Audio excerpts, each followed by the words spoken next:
La troisième et dernière journée de phase de groupe de l'Euro, c'est demain pour l'équipe de France qui affrontera la Pologne. Victoire obligatoire pour assurer la qualification dans un premier temps et surtout assurer une première place très importante pour la suite de la compétition. C'est un match qu'on va tenter de pronostiquer dans cette vidéo et qu'on va tenter d'analyser. Salut tout le monde, c'est Mathieu, on se retrouve aujourd'hui pour pronostiquer le dernier match de phase de groupe du groupe D et de notre équipe de France qui affrontera donc la Pologne demain à 18h, match très important pour l'équipe de France. Quand on regarde le classement de ce groupe D, on voit qu'il est très serré et qu'il y a vraiment beaucoup de choses à jouer dans ce groupe, avec donc les Pays-Bas et nos Bleus qui sont co-leaders, un premier et deuxième avec 4 points, l'Autriche troisième 3 points et la Pologne est d'ores et déjà éliminée, donc ils n'ont plus rien à jouer sur leur match de demain. Les Polonais, ils n'ont plus rien à perdre, plus rien à gagner, ils y vont en toute détente demain face aux Français. Par contre, devant les Pays-Bas, la France et l'Autriche sont encore très gros à jouer. Les Pays-Bas affronteront l'Autriche pour une deuxième place, c'est vraiment le match de la deuxième ou même de la première place, à voir le résultat entre la France et la Pologne. Et bien évidemment l'équipe de France joue sa qualif, parce que c'est pas encore officiel, même si au pire des cas on finit en tant que meilleur troisième. Mais bien sûr, c'est pas l'objectif. L'objectif, c'est de finir premier pour s'éviter une partie de tableau complètement ahurissante, de tomber dans celle du Portugal, de l'Espagne, de l'Allemagne. Donc la première place est importantissime demain à 18h face à la Pologne. Alors juste avant de parler vraiment de la rencontre en elle-même, on peut voir que l'équipe de France est largement favorite, 74% de chance de voir l'équipe de France s'imposer, 16% de chance de voir un match nul, 10% pour la Pologne qui a perdu ses deux premiers matchs contre les Pays-Bas et contre l'Autriche. Le dernier match contre l'Autriche, perdu 3-1. Ils avaient égalisé à 30e grâce à Piatek. Il y avait même eu l'entrée en jeu de Robert Lewandowski. C'était un match assez ouvert, on le voit au niveau des stats, 15 tirs à 15, 9 tirs cadrés à 3. Ils ont eu quelques situations. C'était un match assez ouvert, mais à la fin, c'est bien les Autrichiens qui se sont imposés 3-1. L'Autriche qui avait déjà pas fait un si mauvais match que ça contre l'équipe de France, qui se retrouve à 3 points dans ce groupe et qui peuvent espérer une qualification avec cette victoire face à la Pologne. Et nous, de notre côté, bien évidemment, on a fait ce 0-0 très frustrant contre les Pays-Bas. On s'en sort bien avec ce but refusé pour les Néerlandais. Un 0-0 très frustrant, avec une maîtrise globale de la rencontre sans non plus ultra dominer. On a eu des occasions absolument folles, Antoine Griezmann en a eu par exemple deux. On a eu vraiment beaucoup de situations qu'on aurait dû mettre au fond. Mais bon, quand on voit ce but refusé, on peut se dire aussi qu'on s'en sort bien avec ce 0-0. Et il faudra faire le travail demain à 18h face à la Pologne.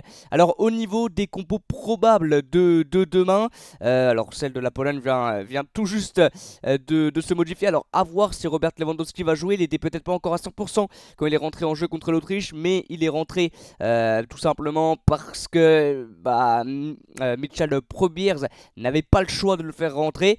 Maintenant, dans un match qui ne sert à rien, entre guillemets, parce que la Pologne est déjà éliminée, est-ce qu'il va faire jouer Lewandowski? Est-ce qu'il va prendre ce risque de faire jouer Lewandowski? Il est dans la compo probable, à voir. Alors, au niveau des joueurs qui ont fait un bon match contre l'Autriche, on a le joueur du Racing Club de Lens, bien évidemment, avec Frankowski sur le côté droit, Zaleski également sur le côté gauche, a fait plutôt un bon match. Piatek avec son but a une note assez intéressante aussi. Les autres ont été un peu dans le dur. Zelinski, Piotr Zelinski, le capitaine, qui s'en sort bien également. Il y a quand même une bonne équipe, quand on regarde sur le papier. On a des sacrés joueurs avec Kivior, Bednarek, Chesney, bien évidemment, Frankowski, Adam Buksa, le joueur prêté par le Racing Club de Lens. Donc c'est vraiment une sacrée équipe, mais on est largement favori et largement supérieur sur le papier. Donc il n'y aura pas de surprise, je pense, dans la compo polonaise. Petite interrogation sur la présence de Robert Lewandowski. Et de l'autre côté, là où il ne devrait pas y avoir de surprise, c'est tout ce secteur-là, jusqu'à Griezmann. Tout ça, il ne devrait pas avoir de surprise. Maignan a fait encore un top match contre les Pays-Bas. Hernandez, Saliba, Upamecano, Koundé ont été top aussi contre les Néerlandais. J'ai trouvé un Upamecano très bon, très solide contre les Pays-Bas. Rabiot, Kanté, Rabiot qui n'était pas dans son poste de prédilection, bien évidemment, était plus excentré contre les Néerlandais, devrait retrouver ce poste au milieu de terrain aux côtés d'N'Golo Kanté qui a encore été stupéfiant, stratosphérique. Vraiment, il n'y a pas trop de mots pour parler de la prestation d'N'Golo Kanté sur ces deux premiers matchs. Donc il va être titulaire, bien évidemment. aux côtés, on l'espère, d'un Rabiot qui retrouvera ce poste au milieu de terrain. Griezmann au numéro 10, qui a un peu du mal dans ce début d'Euro, mais voilà, il est indispensable à cette équipe, Antoine Griezmann. Dembélé, qui est vraiment dans le dur. Est-ce qu'il va être titulaire demain? Je pense que oui, je pense que Deschamps va encore lui faire confiance. Il était un petit peu meilleur, il a un petit peu plus tenté.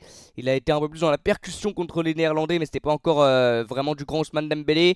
Marcus Thuram qui devrait encore être titulaire à gauche, et Kylian Mbappé qui normalement devrait être titulaire demain. Je pense que si on aurait gagné contre les Néerlandais, il y aurait donc eu une qualification officielle en 8ème. Mbappé ne serait pas titulaire, là c'est pas le cas, donc je pense qu'il sera présent et titulaire. Maintenant à gauche, tout le monde, tous les Français, même quelques Marseillais, je pense, veulent voir Bradley Barcola à gauche. Bradley Barcola peut apporter ce qu'un Ousmane Dembélé n'arrive pas à apporter depuis le début de cet Euro, et peut apporter ce qu'un Thuram, un Kolo Muani ne peut pas apporter. Il y a Kingsley Coman aussi qui, je crois, s'est un petit peu blessé à l'entraînement, donc ça m'étonnerait qu'il soit présent. Mais voilà, est-ce que Deschamps va oser mettre Bradley Barcola? Il ne l'a même pas fait rentrer contre les Pays-Bas. Donc à voir, maintenant ça devrait ressembler à ça. Je pense que les seules interrogations qu'on a, c'est sur la titularisation de Dembélé et de Thuram. Mais je pense que au moins un des deux sera présent, peut-être même les deux. Voilà, je pense qu'il n'y aura pas beaucoup de changements suite à cette compo-là. Tchouaméni qui était titulaire contre les Pays-Bas ne devrait pas l'être sur ce match-là, parce que tu peux pas enlever ni Rabiot, ni Kanté, ni Griezmann, à part s'il change son dispositif comme il l'avait fait contre les Néerlandais, mais il l'avait fait pour combler un petit peu en l'absence de Mbappé. Donc je pense qu'il sera là, donc il n'y aura pas de problème. Et on devrait retrouver cette compo-là un petit peu plus type, avec des joueurs qui joueront à leur poste. Rabiot a quand même fait un bon match, moi j'ai trouvé, hein. Il n'était pas à son poste, mais il a fait un bon match. Adrien Rabiot dans la récupération. Dans la projection aussi, il a été bon. Donc à voir. Donc normalement, ça devrait être cette composition-là face aux Polonais. Alors, quel prono, c'est ça maintenant, bien évidemment, qu'il faut se dire. Alors, on est largement au-dessus des Polonais, hein. Faut pas se mentir. Si on n'arrive pas à gagner demain contre la Pologne, faut presque arrêter de rêver à un titre. Alors, c'est vrai qu'on connaît une phase de groupe assez compliquée dans la production des matchs, dans la qualité des matchs, bien évidemment. On n'a pas encore marqué, je crois qu'on est l'une des seules équipes de cette Euro à ne pas encore avoir marqué d'un joueur de notre équipe. Bien sûr, c'était un contre son camp de Vauber lors du premier match contre l'Autriche. Là, on est largement au-dessus des Polonais. Je ne vois absolument pas l'équipe de France faire une contre-performance. Maintenant, attention, parce qu'on va jouer contre une équipe qui n'a plus rien à jouer, pas de stress vraiment pour la Pologne, qui va vouloir quand même voilà, battre le vice-champion du monde, le champion du monde 2018. Enfin, ça serait quand même une victoire prestige. Ils n'auront rien à perdre. Nous, par contre, on va arriver avec beaucoup de pression, parce que comme je l'ai dit, on doit absolument s'imposer pour s'éviter une partie de tableau complètement folle où tu pourrais jouer le Portugal, l'Allemagne, l'Espagne avant les demi-finales. Enfin, ça serait fou. Maintenant, bien évidemment, pour gagner une grande compétition, il faut battre tout le monde, hein. Mais ça serait mieux de rencontrer le plus tard possible. Donc voilà, je vois quand même une victoire. Je ne veux pas dire large victoire, je ne vais pas non plus dire 4-0, mais je vois une victoire française.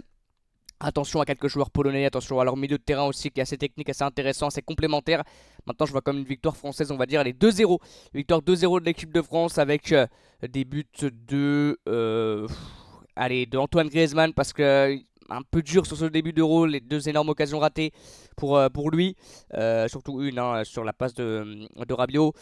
Allez, Griezmann et puis Mbappé. Voilà, on va jouer dans la facilité avec Griezmann, Mbappé, et 2-0 pour l'équipe de France. Voilà les amis, merci beaucoup d'avoir suivi cette petite vidéo. On se retrouve très bientôt pour de nouvelles vidéos, de nouvelles analyses et de nouveaux pronos. On va pronostiquer les 8ème de finale aussi de l'Euro dans quelques jours.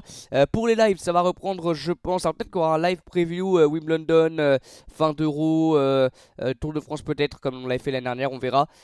À voir. Et puis surtout, on reprendra les lives commentary, je pense, pour le début du retour des championnats.